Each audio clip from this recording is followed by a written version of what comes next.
Well, the rough winter is having a very chilling effect on home builders. Today's report showing their confidence slipping to the lowest level since October. But a slew of new policies are heating up the market for first-time buyers. The biggest one, a cut in the minimum down payment to just 3% from 5%. Jason Meister is here, Vice President at real estate firm Avison Young. Jack also back. Jack, really quick to you on the builder confidence. I mean, we did see a hit because of the weather. We talked about that earlier. Were you surprised by that number? Not really. I mean, it's taken a pretty big toll nationwide, so I'm not surprised at all. Okay, so confidence is bad for builders, but Jason, you're up in arms about the fact that they've now lowered for Fannie and Freddie that down payment from 5% to 3% minimum. You say this is actually a bad thing. I think it's a bad thing. I mean, why not do 2%? It's just there's not enough skin in the game of the borrower's skin in the game, and we've learned from the last housing cycle when we don't have the borrower's skin in the game, we get into these housing bubbles that get created and set to pop. So I really think we need, housing policy is pretty simple.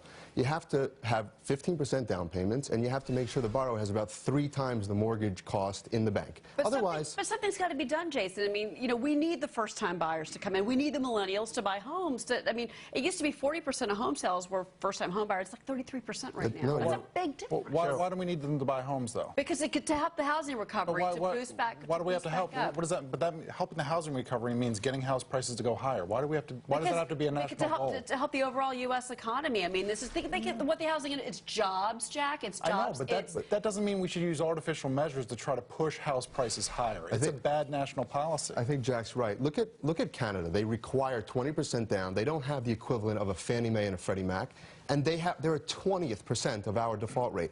We don't need the millennials buying homes. I know that they're definitely down from the 40% that they were of existing home sales, but so what? So they'll rent until they can buy. Why are we forcing loans on people that can't afford them again? We're talking about a 3% down payment coming so soon after an event that caused prices to fall 30%.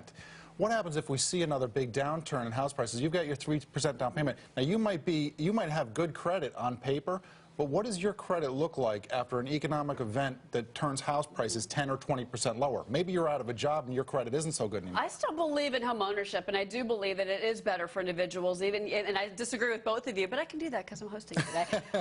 I do it anyway, actually. But I do believe that you've got to get these kids in there to start buying, because they've got to actually start to build wealth and actually build the prices and build their, you can't just depend on the stock market. But Cheryl, anymore for your retirement. Sorry. It's not 3%, though, that's going to get these people off the sidelines. It's jobs. We really had a jobless recovery. People pay for homes with jobs. And if we don't have this millennial generation, which has 15% real U6 unemployment, we need jobs for them. That's how they're going to buy homes. Well, they need wages, which aren't stagnant. All right, let's do something fun really quick before we start arguing more.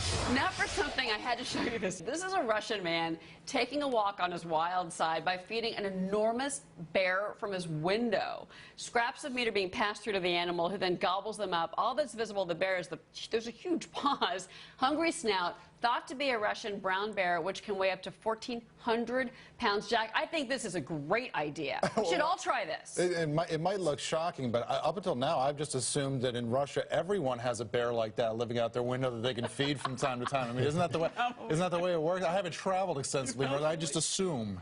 Jack has a bear in his house. All right, guys, thank you very much. Jason, it was good to see you. I love talking real estate with you.